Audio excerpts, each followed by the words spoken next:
निराशा में आशा कार्यक्रम में आपका स्वागत है। आइए सुनते हैं परमेश्वर के सुंदर वचन।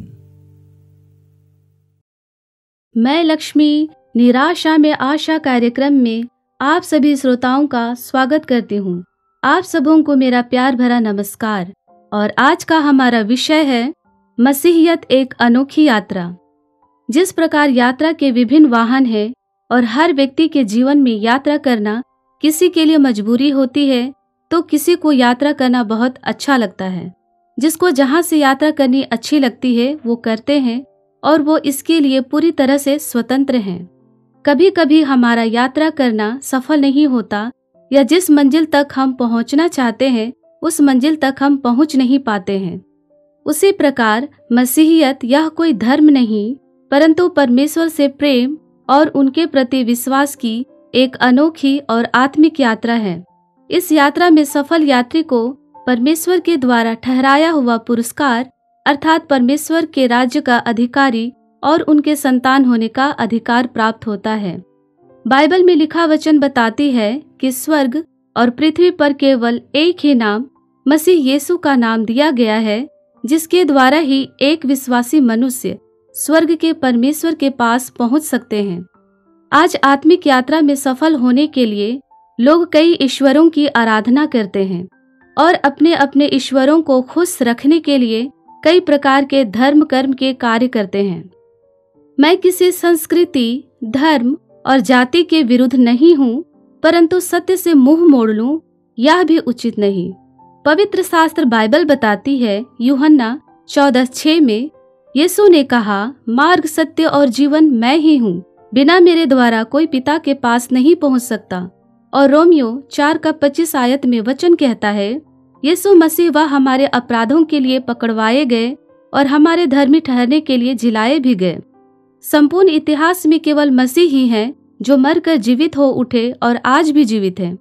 प्रकाशित वाक्य 1:18 वचन कहता है, मैं मर गया था और अब देख मैं युगान युग जीवित हूँ और मृत्यु और अधोलोक की कुंजियां मेरे ही पास है।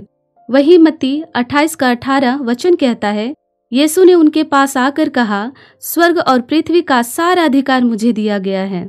इन बातों पर विश्वास करने वाला और यीशु के पीछे चलने वाले एक विश्वास योग्य व्यक्ति को मसीह कहा जाता है। और हर एक विश्वासी मनुष्य जो मसीह यीशु पर विश्वास रखते हैं वो सभी इस पृथ्वी पर मसीहियत की एक अनोखी यात्रा में हैं। और दूसरी बात, यह मानवीय स्वभाव है कि ना चाहते हुए भी जब हम यात्रा करते हैं तो अक्सर दुर्घटना और शारीरिक मृत्यु का भय सताता ही है। उसी प्रकार एक सच्चा मसीह या परमेश्वर भक्त जो परमेश्वर से सच्चा प्रेम रखता है, उसे आत्मिक यात्रा के दौरान हमेशा उसके अंदर परमेश्वर के प्रेम से अलग होने और आत्मिक मृत्यु का भय बना रहता है। और यह भय आत्मिक जीवन के लिए उचित भी है। जब हम जीवन की यात्रा में होते हैं, चाहे वह आत्मिक यात्रा हो या शारीरिक, बहुत सारी बातें चुनौतियां बनकर हमारे जीवन में आती ही हैं, परंतु परमेश्वर अपने डरवैयों को अकेला कभी नहीं छोड़ते हैं। जैसा कि वचन कहता है, डरो मत क्योंकि परमेश्वर हमारे साथ हैं। व्यवस्था विवरण 31:18 में वचन कहता है, तेरे आगे आगे चलने वाला यहोवा है, वह तेरे संग रहेगा और ना तो तुझे धोखा देगा और न तुझे छोड़ देगा, इसलिए मत डर और तेरा मन कच्चा ना हो।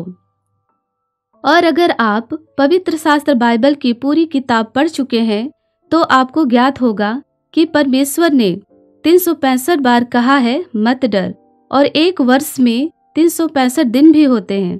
इस प्रकार मसीहियत यह कोई धर्म नहीं है, परंतु मसीहियत यह तो स्वर्ग के परमेश्वर से सच्चे प्रेम और विश्वास की अनोखी यात्रा है जो हमें स्वर्ग के परमेश्वर के राज्य का अधिकारी और उनके संतान होने का अधिकार प्रदान करता है। और एक सच्चा मसीह का कैसा चरित्र होना चाहिए, इस विषय पर हम आगे चर्चा करेंगे। आज के इन वचनों के द्वारा परमेश्वर आप सबों को आत्मिक यात्रा में बढ़ने के लिए आपकी अगुवाई और सहायता करे। धन्यवाद।